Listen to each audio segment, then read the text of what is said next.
Kind of weird that we don't see too many Southeast 10 Asian teams seconds pick like the remaining. Disruptor into the Tidehunter. For mine, that is like the biggest counter to it, but 5 seconds clearly remaining. not really wanting a Medusa Disruptor lane. It feels a little underwhelming. It is banned, so like Yangon have taken into consideration, but True. you are right. We still don't see it a lot versus Tidehunters at all. And pretty much the only region is we saw it a lot through China when we, before DPC, Radiant through the I team League ban. and Eastern Europe are pretty much the only ones that I really see run it. So I guess Southeast Asia feel like they have another read of the Tide and how they can counter it, I suppose. Now, correct me if I'm wrong, but I always You're feel wrong. like this was KSH playing the Ember 10 Spirit for Yangon seconds Galacticos. remaining. It wasn't Young PH doing it. Is that right? I always feel like it was the How 5 Ember Spirit seconds that was doing it. remaining. No, I thought it was Young PH. Dire I think you're team wrong. ban. Like I do actually think you're wrong. Okay. So it was what Phantom Lancer and Morphling were Radiant his big team two, ban. and Phantom Assassin were the big three for How, I For believe. how Monkey King as well. Remember last Pro Series Yeah. how we were like True, true. there were people were playing Monkey King support, but How was the only one playing it as a core, and they were winning games off it, like a lot of games. And it's Yeah. both games in a row now. Motivator banned it out, 10 so they're seconds definitely remaining. prioritizing a little bit of KSH's hero pool. 5 seconds remaining. Well, what are we? We're looking for Masteros this year once again with their last pick. This time 23rd, not 24th, but Dire team ban. probably just another way to initiate fights because they don't have that at the moment. So like some stunning offlane, you think, or could they Wouldn't flex hate a the Night Conquer? Stalker. Okay, so you're I happy think with the Night Conquer Stalker's Ember totally fine. matchup and go for a 3? Yep, I'd be totally fine with it. I feel like just to be able to 10 have that seconds AoE remaining. silence, just something that Tidehunter isn't able to break out of, can be such an 5 incredible impact. seconds And remaining. you're a hero that takes maximum usage out of the Bloodlust as well. Obviously, you're going to be using it on the Medusa, but Night Radiant Stalker's a team great pick. secondary target for it as well. They're kind of thinking that this might be a Masteros Kunka instead of a Gacha Boy one, but see, they've got the first pick of this last phase on Motivate.Trust, but I feel like, You could if you could storm. force, yeah, yeah, I suppose, but I think you want to 10 force out seconds early remaining. BKBs out of the Ember Spirit in Actually, particular, and 5 you want to put seconds remaining. Tidehunter in a bit of a rough spot because right now it's very hard to not like you can easily just run away from Motivate.Trust's lineup right now outside of the X mark, So you got to make sure you're catching the right person. If you get a Yule Scepter, you're going to be fine. Tidehunter's going to be fine. Ember Spirit's going to be fine most of the time. It's only Snapfire that is a little bit worried.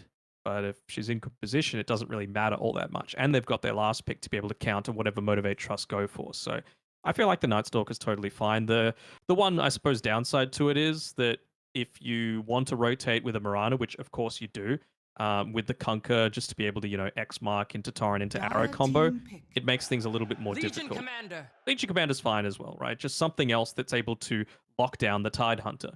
Night Stalker does it, Disruptor does it, Legion Commander does it. So I like it. It's also an offlane that doesn't have too many rough 10 matchups. seconds remaining. So I think you could very easily go a 5 Drow here, seconds right? remaining. Yep. You outrange the Medusa. They have nothing that's going to jump you. You've got protection with the Death Prophet and the Tidehunter just covering you. I think you can Drow. Yeah, like any range aspect, I think Drow is definitely Or a the better troll. at the. Well, and go like Troll's not Diffusal Blade horrible. build, or would you go like a still Battle Fury / Maelstrom for farm? Maybe Maelstrom Diffusal. I think would be totally fine. Definitely options for them. I was just going to say before, like in regards to range heroes are the way to really deal with Medusa, but Sniper and Arc Warden, very, very situational. And I mean, even a particular player like Tino Give me is the not really, sniper. yeah, Give me we're the not seeing it. sniper. So I think like if you're ever going to think about like a ranged hero to go against the Deucer, it's really Terrorblade or the Drow at the moment. But Choose your they go hero. back. Yeah, 100%. You just said it. Comfort is the main thing. They still, that's a cool ogre set.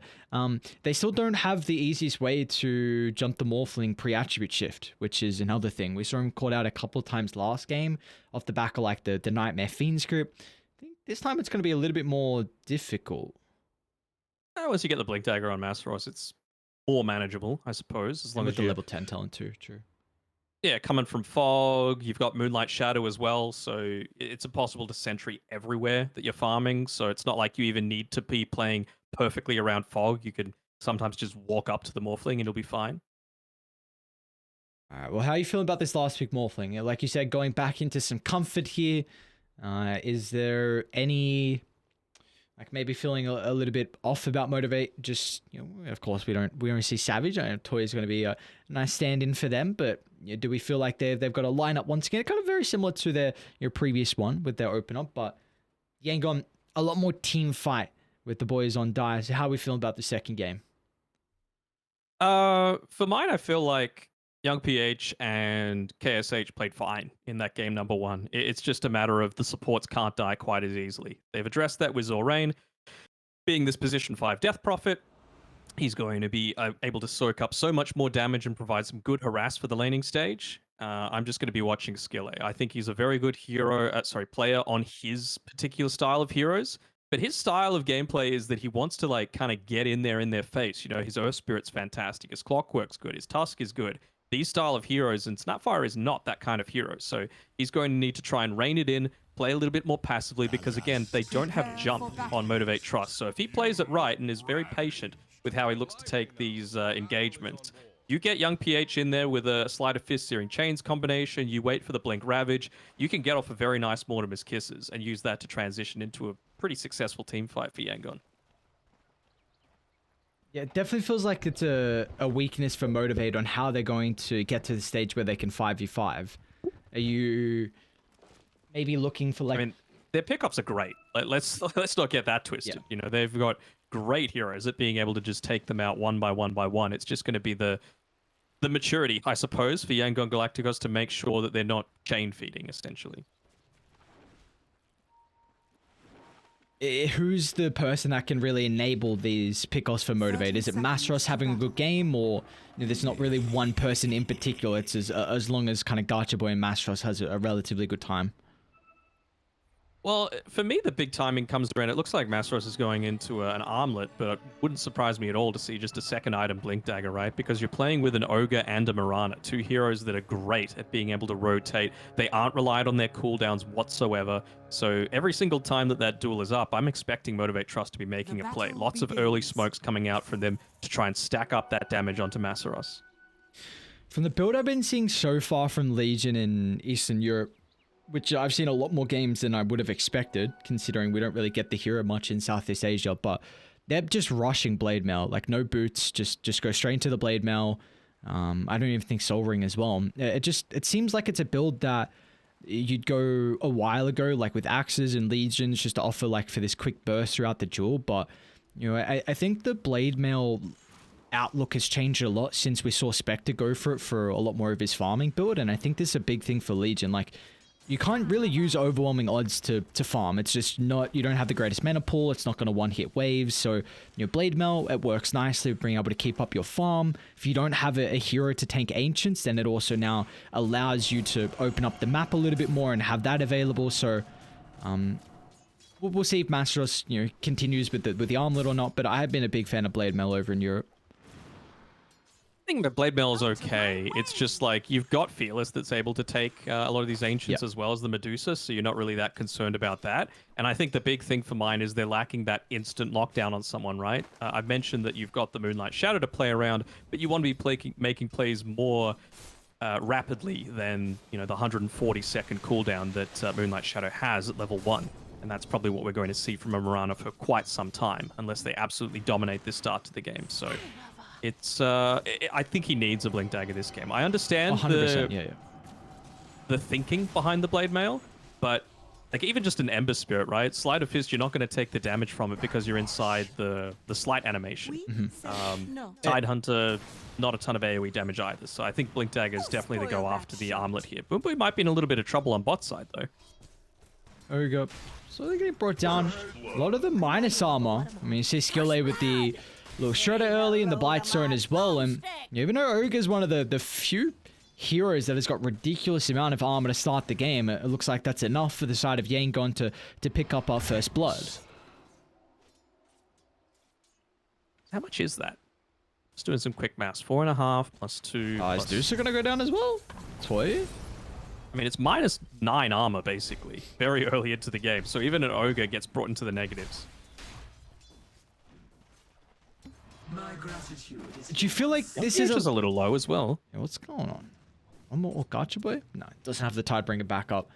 So it looks like we saw last time, just the opposites now on sides, but Gacha Boy, when he was playing the Lina, he was up against the Storm, so he was struggling a little bit. It was kind of young PH that was chasing him across the map and trying to get that last little bit of right-click damage. Zorain might go... That was clever. From the See that? He Death Prophet? walked Yeah. underneath the tower, yeah, just to make sure if there was any kind of vision there. I'm going to steal that, and I'm going to use that in my pubs. It's something I've liked to see. Ooh, young PH, one more right click. Has Gacha Boy got the movement speed advantage? He does, so he's going to continue chasing. Gets the tide burn, gets the kill. I mean, we've come to love the Gacha Boy conquer. Definitely, there's a lot of Southeast Asian players that can play it at an incredible extent on the position too, and Gacha Boy's one of them. What level is he now? 26. Come on. Those are rookie numbers, Gacha Boy. We've been watching you for a while, and you've been 25, 26 for a long time. I mean, how many games did it take to level it up from that? I guess it depends on like doing challenges and all, but to go from like 25 to 26, I don't know. Do you know how many would take? Well, I'm a Grandmaster Winter Wyvern, and I have 1,250 games. Far out.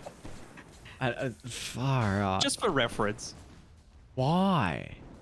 Radiant's What top about towers are what about winter? It's fascinating. Like every person has their individual look and fan of other heroes. You got your freaking filthy techie spammers. You got your visage spammers, your arc wardens. But then you got some people that just love Crystal Maiden. You got some people that just love an axe or something like that. Well, what I makes love them Crystal tick? Maiden too. She's just terrible right Yeah, now. she's atrocious. The only one I've been able to see make it work is Whitemon.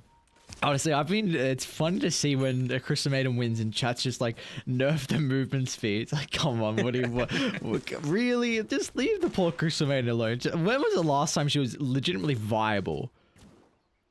I don't know. Too long. Too long. She just feels so useless once you get BKBs. Is that what Ozfrog does? Like, what do you do? What do you do at that For stage? Crystal I mean, Maiden? yeah, Oh, Weaver yeah. too strong, nerf Crystal Maiden. Who cares what Toy? Toy's Got a little bit of bit trouble. of trouble. here. Well, look at the mana coming back though, thanks to the snake, and well, now all of a sudden the damage being heavily Kraken shell mitigated, either. and now the That Tidehunter's Ignite's going to gonna be keep in ticking. trouble, so they'll tick him down. Boom Booey, along with the help of the Medusa, and I mean, now once you pick up an extra level in this snake, we're going to see how difficult it is to blow her up. I actually really don't like the fact that he went 2 points into the gush. I think 1 is plenty, and I think you need a point in Kraken Shell against an Ogre. Ignite is such a strong ability, and you can't let him just have it ticking out constantly onto you. Yeah. It's just a big mistake in my eyes. Like, we always see the value point in Gush. The damage goes up by 50. It's really not a lot. One more armor's not going to do much as well. As Boom Booey is also going to make it away. It's a bit intriguing. You know what made him live? Raindrops. The raindrops. Oh. You've got your gem, I've got my raindrops. Is my favorite item so far. If Conquer comes for the runes, of course it's a haste. Well, a bit of issues now if you deny out the haste. You don't have a way to try and retreat. He might get the kill though. At least he's going to get some solo gold and experience before he dies, but it's another kill given over to Gacha Boy, however. Your sales, but good. Still, though, they've already opened up a nice little net worth lead. It's only showing as 1k, but it's on all the right heroes. Toy having a very nice start to the game, already more than 1,000 net worth ahead of this Tidehunter. He's finally put a point into the Kraken Shell at level 5. I think it's a little bit too late. Probably wouldn't have died previously if he just had that single point there. Zorain has... Oh, okay, well, never mind. I was going to say, he's doing a pretty good job at scouting out all the stacks, but it looks like this time it is going to cost him his life, however. So... Oh, surely not. All right, well, maybe Gacha Boy is going to feel like it's time to start taking up some of the stacks. He's close to phase. We'll see if he needs that extra damage. But, of course, he's got the Tidebringer already maxed out. So that's really all you need on the Conquer. Mm-hmm. They do end up de-warding the Sentry as well. Not that it's going to do all that much at this stage. They've already got a huge stack, courtesy of Q. Oh, my God. Every time. Because you got the opportunity to cast a ridiculous amount of Dota over in panel as Young PH. Mm-hmm. He's got some remnants to play with him with the arrow on cooldown. I don't think they get the kill on the Ember Spirit. He's still got to try and bring down Boom Boo at the same time. I say that's that. under the tower. Oh no. Just trying to make the individual plays and getting a bit too cute. Thanks to you. You got... go, sorry. You go. You go. I was going to say, you got the opportunity to cast a lot of Dota with Southeast Asia and Eastern Europe. And you get to see all the broken things, the Conkers, the Weaver, time and time again. Every time you see them just do the stupid things they do every single game, do you just laugh? Because that's all I do. Like, I just saw a Conker farmer stack with ease. I'm just like, oh yes, Tidebringer. Oh, West Frog, how stupid this is. I just have to laugh now. Like, I just have no other reaction. I think it's gotten to that stage because we've been, like 7 months with this patch, that it's like... Has it been that long? It's been that long. Whatever, like, mid-August is when 7.30 came out. Oh. It gets to that stage where you, like... Are scanning. It's so much despair that you just laugh. Like, what can you do? Nothing's going to change. You just got to live with it. But only 2 more weeks, and then into the bin. You're gonna imagine if one of those like Weaver doesn't get nerfed into the grave. Like somehow he's still viable. You would be fuming. Lose my mind. I feel like a lot of players would be as well. I mean, we see Motivate across the map. They get 2 kills. Quick and easy one down bottom. Toy, he's 3-0 in start. So even, with the Savage not in. I gotta ask as well, do you remember who knows Toy? Is it Gacha Boy? Because I think he stood in... Massa? Okay. Because he stood in last Pro Series, if I remember correctly, or the one before that. But I couldn't remember whose mate it was, I suppose to say. I don't know his MMR either. They're all mates. Yeah. Toy Trash. Just like 2k MMR. Terrible. I'm looking, it's not showing on his Dota page. Come on, Toy, you gotta make it easy for me. Why do some people's... It's just when you're in a pro game, you can't see them. Oh, okay. Okay. Oh, he's having a really good side at the moment, though. Second in net worth. Dragonlance already completed. And I wonder if they're going to still put a little bit of priority on starting to make some stacks for the Medusa. We've already seen, Gacha Boy claim all the ones over by the Ancients. So we'll see if they continue to enable the Deucer eventually. Young PH. Oh, they get the timing with the X. Boom Boo is going to be able to show up as well to make sure the chain control is perfect. They even get lucky enough with the multicast. Not that they were really needing it, but...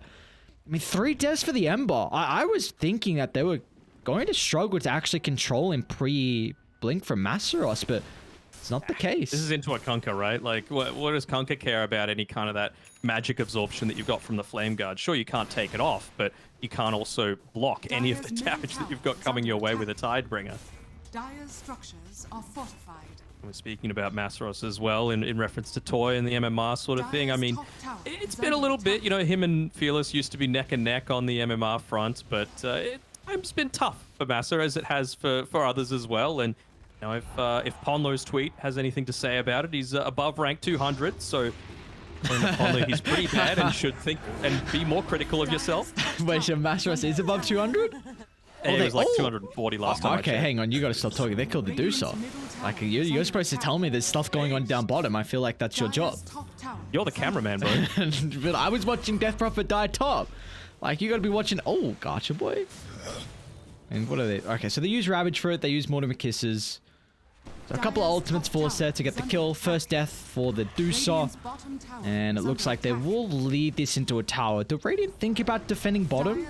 And Masaros with Armlet, he's relatively close to Blink. So maybe they're like, let's not force a fight.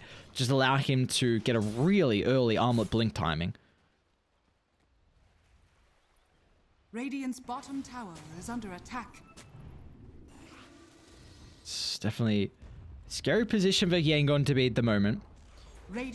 Do still see that KSH is getting a decent amount of farm across the map. And again, he's going to be building into the Lincolns, but really doesn't give him a a way to join in through these early fights and help out. So it's going to be Yangon playing off the back of their ultimates. That's the one nice thing about their lineup, as MG.Trust looking to find some more jaw damage as well. As well, Ember can't really eat the arrow to keep the Death Prophet alive, but still young PH at least has some more bottle charges to work around with to be able to refill the resources. Keep in mind though, Ravage Motivate Kisses both on cooldown, so this is definitely an engagement that's going to favor Motivate. And now that they've taken the tier 1 tower, there's no defensive structure to be able to retreat to as they kill off the Snapfire. Now they can turn to aim down Tide as well. Gotcha Boy, unstoppable, 12 minutes 30 in. Liking that positioning from Toy as well. I know he was basically chasing down the Snapfire, but his positioning when he used the Stone Gaze made sure the Tide Hunter was caught by the turning into stone as well. So just little things that he's doing quite well, making a nice showing for him. Of course, he's no 23 Savage, but he's still a very good player in his own right. Gotcha Boy as well. Double Bracer Ogre Axe, but that's not going to be enough to keep him alive with the Morphling getting involved as well. So very nicely done. We saw the fight trailing towards Motivate's favor, but the second skirmish with Yangon respawning and getting back involved, they do catch out some of the stragglers. And it's another game where Zorane's really struggling. We saw the line. I was just looking at that as well. I was like, oof, level 5, 13.5 minutes. I don't know about that. He's got his Exo now though. I think it's probably a few too many points in the Crypt Swarm, if I'm being perfectly honest. Like, you're in position 5. That's not your job. And leave the farming to the farmers. You just got to try and live for as long as possible and be a nuisance. Okay, Sage. They see him. Doesn't get the attribute shift fast enough. Quick and easy kill. I think the Lincoln's just got delivered, man. It literally got delivered a couple of seconds after the Lincoln's jump. Yeah, I hate to see it. Yeah, I hate to see it. What would the build be for Zoran? Is there any consideration of a value point at this stage in the silence, or yes? Okay. What, I so love like, value pointed sides. So do you go like 1-1-3 or 2-1-2? I would go up top. 2-1-2. Ravage Bottom kisses, and they just blow up the Medusa. She, I think, had the Mana Shield available, so not really helping out too much though. It's just the mass amount of damage coming out from thanks to the back of the ultimates, and they will still run into the Snapfire. Gotcha Boy playing off the haste. It's going to be up in a couple of seconds. He'll use the torrent instead, but will not cancel. Radiant's middle tower is under attack. I've actually done Masteros a little bit dirty. He's improved his MMR since then. He's 146 ranked. So according to God King Ponlo, he is a very good player. Dual arrow to fly. Needs a couple more procs at the moment of courage. He won't get it, but regardless, Masteros is having a really good game. I wonder if he's flaming Q about that. He's like, bro, why'd you attack him? I needed those right clicks so I could counterattack. You gotta hit the arrow at the last second instead of... Absolutely. Disappointing. Come on, Q. I feel like you're high enough level to think about that. You gotta take everything into consideration. Q ranked 49, by the way. So he is a very highly skilled player. Duel still on cooldown. Massa's waiting. Couple more seconds. Just keep skill alive. Kind of soaking the goods. Oh, it's always a position too. Where are the pings? I mean, Fearless, again, he doesn't have quite the same perfect game. Last time we checked, he was 7-1-0. He's 7-1-2 this time, so he'll be kicking himself. Oh, they found KSH. It's gonna just be gets the waveform. And Zoran can't TP out because Q can't actually use the arrow now, but I mean, Mastros in a position now where he's able to fly over the tree line, and like you said, he's got that dual cast range now, so just makes it that much easier with how he's able to position himself to find the jump. And we've been kind of memeing a little bit this game, but I mean, Motivate in firm position, 17-6, a 6,000 net worth lead, getting so much farm across the map. And I mean, Gotcha Boy's got BKB as well. Like, I think the one big advantage for Yangon is their overwhelming team fight. But now with Gotcha Boy having the magic immunity, it's going to be really difficult to kill off the Conquer. For sure, but I feel like Motivate, they're doing everything right, It's at least the way that I view Dota. He's constantly playing around this duel. Like, he makes the rotation bot, gets the duels up in another 3 seconds, joins together with the Kunkka, Mirana, Ogre, he's going to go for another one, playing around their vision, forcing them to farm in such a small area that eventually someone's going to come out and be in a little bit of a difficulty. Get this D ward off. So, I mean, have a look at what Yangon's map looks like. It is dark. It's like nothing that he can play around there. They might luck out here, though. You just had the alt Masteros. Lincoln's popped as well. It's going to be back up in a couple of seconds. He's got to use it now. All right, too late. And now they're going to see them away from the team. Oh, so Morphling's going to look to reconnect. Did they cancel the TP? They did. They're going to be able to get rid of the Lincolns. That was really good. He doesn't have too much health to play with now, especially with Mirana showing up with the arrow. And now, back by the outpost we go. Looks like Exism committed. They still have Ravage. They still have Mortimer Kisses as well. So Yangon, even though it is a 4-on-4, they're going to feel like they're in a position to continue pushing on for more. But Motivate recognizing the weakness, and they're going to back up. That's one of those situations where as a position 5, you're a masochist. You're like, haha, you killed me, but your carry died? Regeneration. Boo Boo is totally cool with that death. He had the full magic wand charges, but he resigned himself to the fact that he was going down. Even obviously having such a great game that he can afford to go this Veil of Discord. It combos together with a lot of the damage that you've got so far on Motivate.Trust. Love it. Very cheap item for the amount of utility that you get from it, especially now that he's level 10 with the plus 16 Ignite DPS. Yeah, you're a big fan of the Veil build on the Ogre, aren't you? Mm-hmm. A lot of DPS. It's way too much. You deal like 800 damage at level 10 to 2 targets, maybe more if you get lucky with the multicast.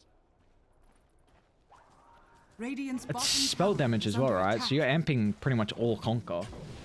Yep. So there's a lot of things you're amplifying this game for Motivate. When do we feel like... Because did they go... Yeah, they didn't go any medallions or anything. So when is Radiant gonna probably look to eye up Roshan?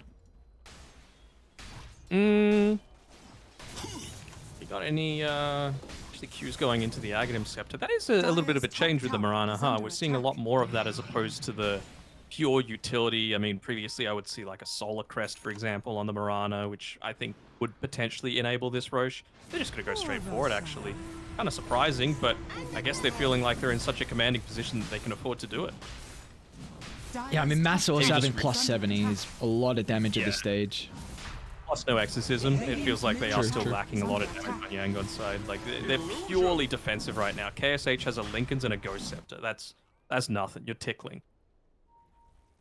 But they got the blink on the Tide Hunter, so looking to take a fight. But Age is already in the hands of the Medusa. They started on an illusion as well, so they've got the information. They're gonna be forced further back. I think we're just gonna have to see Dire hold themselves up on a high ground here and just play off the back of this close proximity fight where you can hope that Motivate make a mistake and run blindly into your multi-man Ravage.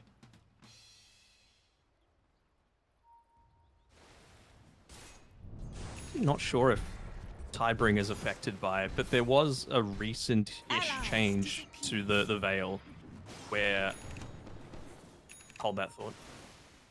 They're moonlighting. They're getting ready for something. Under the cover of the sentry, so nice placement there to make sure he's protected while he farms a single camp. So the Veil debuff doesn't amplify spell damage that is not affected by outgoing spell damage amplification. So that counts things like cleaves, splashes, and jumping attacks like Moonglaves and Blade Mail. It doesn't buff up Blade Mail either. Radiant structures are fortified. Radiant's bottom tower is under attack. I get you. So something like Spirit Breaker, he still gets the benefit, right? Because we see so many Spirit Breakers go into the Null Talisman build just for that extra spell amp, but it wouldn't affect the comfort.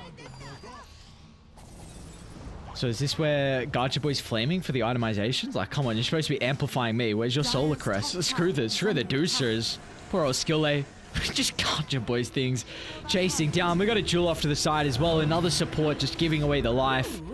Masteros 90 damage now. And they still got plenty of time on the Aegis. 3 minutes, so might see them just look to push down mid and try and take another T2 tower. You got to cut them some slack because obviously they're just getting run at by everyone. But it's again a situation where the supports are just dying at the start of any kind of prospective engagement, you know? Maybe now when they respawn is the time that they actually want to make a fight happen. Uh, you have to fight into this Aegis. It's an unfortunate situation, but it feels like they do. I mean, you've got the E-Blade up on your Morphling, you've got a Blink Dagger on the Tide Hunter, you've got all of your ultimates on the supports. You have to try and make something happen here. But they saw that smoke, I believe, so they're going to back off. Dire's middle tower is under attack. Put Toy in the front line. Boombui almost in a position as well if he can pop the smoke, but everyone else making sure they're not clumped up for the Ravage. There's a pretty solid angle to take the fight though.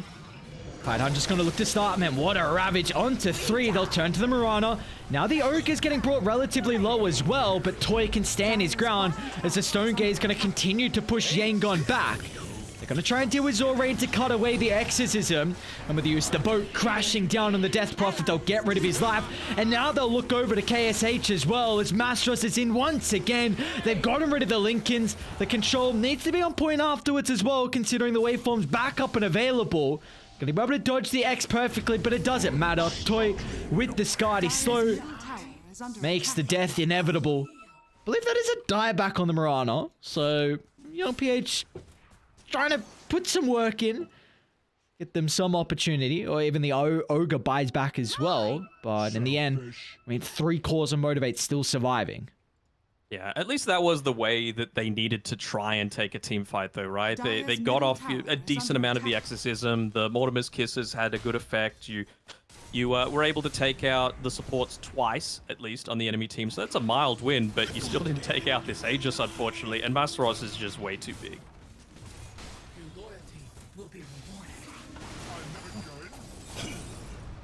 Toy, 50 seconds left. Ah, yes. Conquer things. Come back, resources. Give some bottled sips over to someone.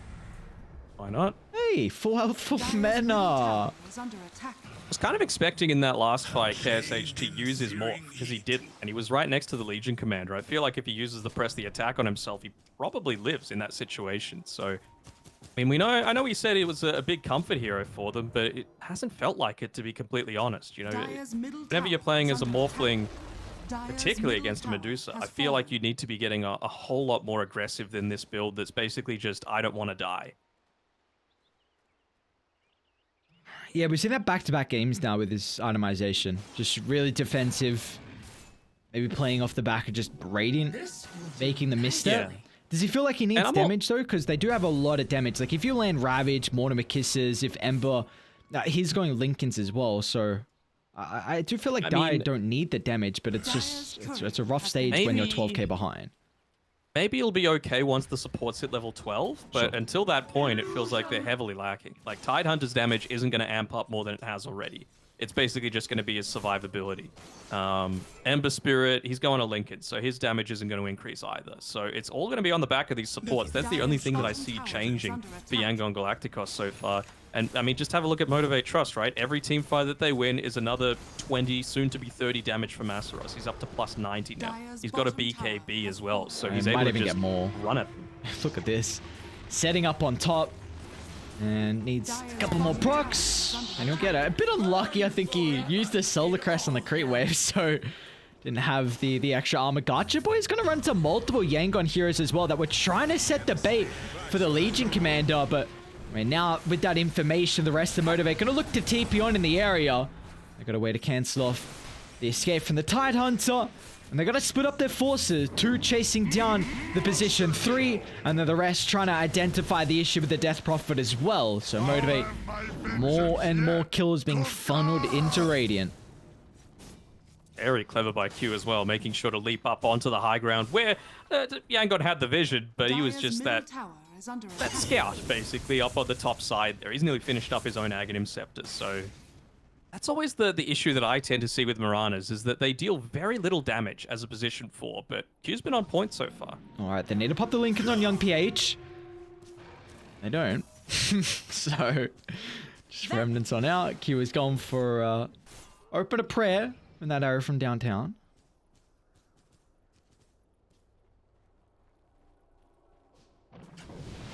So this is, like you were saying before, multiple times we're seeing the Aghanim's Marana. What do you feel like it's a different take on the hero? Is it just maybe like you can get a lot more farm towards that next item? They feel like they need burst through Jewel?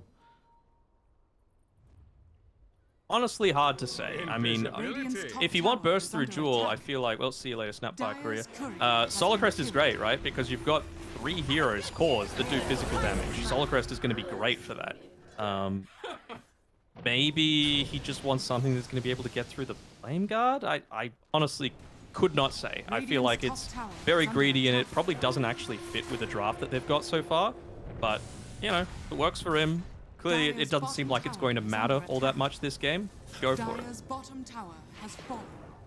Asaros is just consistently on the hunt, going for these duels time after time. How many more fights do you reckon they got in this? I reckon one more fight on Dire. And if they get wiped or even lose a couple, I don't know how long they'll stick in it. Well, it kind of feels like they have to make something happen. I was going to say now, but Death Prophet isn't level 12. You got to get that. But every single time that Zorain goes outside of base, Masaros is hunting him down and getting another, now 30, dual damage. So, a little bit challenging. Yeah, I mean, they're on a bit of a timer as well, right? Because A, you're against a Medusa, and B, Roche is up in 10 seconds. And you know Motivate are going to be playing around that so that they can push up onto the high ground. So, for me, it's a race against time. Can Zorain hit level 12 quickly enough so that they can actually contest Roshan with a decent amount of damage? Doesn't look like it because he's just hugging the rest of his team, so he's going to be splitting that experience 4 ways, and they're definitely going to go for Roche before the 30-minute mark on Motivate's side. Yeah, If he finds it. If this game was relatively even in regards to net worth, like maybe a net worth lead, marginal lead from either side, would you say they wouldn't be as much of a timer? Because I feel like Dire have, in regards to just team fight, they scale a lot better, and I always give the edge to that in the style of Dota we're in at the moment. I guess, but you also have to consider, like, Radiant's bottom how much tower extra is damage under does a attack. Legion Commander have in your situation? Because That's true. he's got 140 That is very extra true. right now. Into the Radiant. Yeah, Masaros is... I mean, you were saying before he was just kind of hunting the Death Prophet whenever he got out of the map. I mean, he's got a Boots of Travel now on Masa, so... He's just... Radiant's I mean, when you're at this bottom stage of the tower game, is when you've under got so much dual damage already, you're like, okay, if anyone shows, I can just solo kill them. Like, I really don't need that +1. And Kunka's even using the X marks onto him to make sure that he's able to keep these waves pushed out. I mean, Zorain, I like his positioning here, just constantly threatening this tower potentially. He hit up onto his level 12 as well, but you're going to have to get back and, well, you're contesting into a Medusa with Aegis. So, good luck. This is a bloodlusted Medusa with Aegis, by the way. Poke and prod. Burn that mana. But you're even amplifying him with the Aghanim shot on Mastros as well. They get rid of the Tide Hunter. Kraken Shell ain't gonna do naught. Burst the jewels, so it's gonna be forced to buy back, and instantly this will allow Motivate just to reset. Wait for the next creep wave to come on over.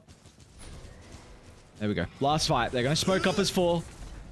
So what happened previously, they looked to take the angle with a long wraparound, but Gacha Boy, I mean, on point with his positioning, recognizing this without a shadow of a doubt. He's in a position to be able to pop the smoke, and now with the Tide Hunter, I mean, here's really their angle back in, just hoping and praying for a multi-hero Ravage, but if they can cancel that blink, it just makes it so much more difficult. Dire's top You're being too tower nice has here. He is. fallen. Gacha Boy was farming that neutral camp, and you know. Was he? I didn't see. he, he was just trying to get that net worth up. Classic mid player. When I looked over, he was on top of the stairs. I'm like, all right, my guy's smart as hell. Because I mean, we both read this, and Gacha Boy's smarter than us. That's how they took their last fight when it looked decent. So you just have to go again. You wrap around, and it's not working. You brought up the Disruptor as well to answer the Tide Hunter. We haven't really spoken too much about the duel, probably because of Motivate being so far ahead. But you know, another thing, yeah, really good versus Tide. We were kind of saying like, you know, people maybe favor some other counters instead of the Disruptor, and you know, this last pick Legion's working perfectly for Motivate. That's why I was valuing the Clockwork as well when I was mentioning it, because it's another one of those things, like you've got a Medusa on your side, you've got a Kunkka on your side, just lock them inside the cogs, right? Sure, you can force staff away, but you just get an Aghanim Scepter and then you can lock them inside a second set of cogs. You know, it feels pretty damn effective as well, but I like the Legion Commander even better. All right, Snap's got Aghanims. All right. Dire are All right. Who's he throwing to his death? Dire's Pipe. middle tower is It's just a under attack. dieback. He's already got blink though. Dire's middle Yeah, but it tower feels like- has fallen. Well, looks like he's gonna try. All right, there we go. Chuck in. you And later. little split away. BKB from both cores.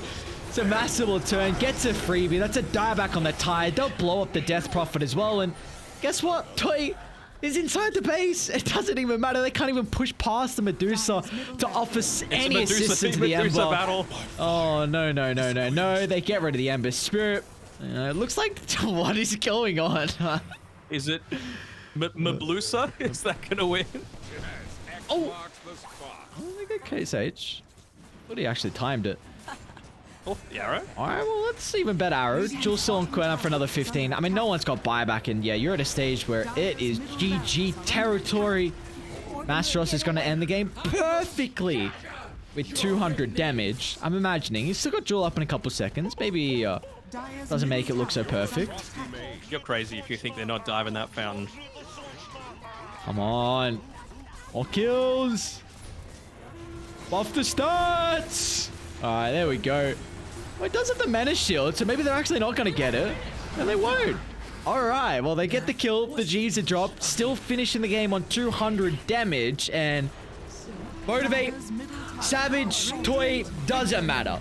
A convincing series victory over Yangon. They're going to move on forward into the upper bracket final, and they will face the winner of Team Orca or Kobolds to potentially qualify to the BTS Pro Series 10. Savage, who needs him, right? Rank 2, one of the best carries in the Southeast Asian region. Toy did just fine. He's a top 100 player. He obviously gels with the team quite well. And yeah, I really liked his performance this time around. You know, obviously good farming, played well around Boombell as well. And just the small things like the use of the Stone Gaze a couple of times, really effective at being able to stop retreats and TPs out. So very nice performance coming through from Motivate.Trust. Might even give them the confidence to maybe even continue playing with Toy. I know it's hard to pass up on Savage if you've got the opportunity to down the road, but Toy looked very solid. And like you mentioned, we've got another series coming up. It is Orca taking on Kobolds. For those that aren't familiar, Orca is the old Ragdoll roster. They've rebranded themselves on all of their socials and everything, so make sure you look them up there. They're growing up so fast. They got the triple-digit followers on Twitter now, so hopefully we can add even more to that. And they've always made a pretty good showing in a lot of these third-party tournaments as well. So I'm keen to see what they're able to do. Of course, Kobold's one of the teams that they actually beat in the first open qualifier in order to make it through to the DPC. And Kobolds, they'll be out for revenge. So I'm keen to see how that one shapes out. Yeah, it's going to be exciting to see. I mean, we saw Kobolds. We got the opportunity to cast a lot of their games, like you were saying, through the qualifiers for DPC. They had 3 opportunities to make it. Both times, unfortunately, they did it. And now get a little bit of revenge versus Ragdoll or versus Team Orca in a official setting. I'm sure they would have had some opportunities to scrim and try and better themselves in that regard. But for us, we're going to have a 20-minute break, it looks like, before our second series is up and going. So get some food, get some drink. When we come back, we'll have Team Orca taking on Kobolds.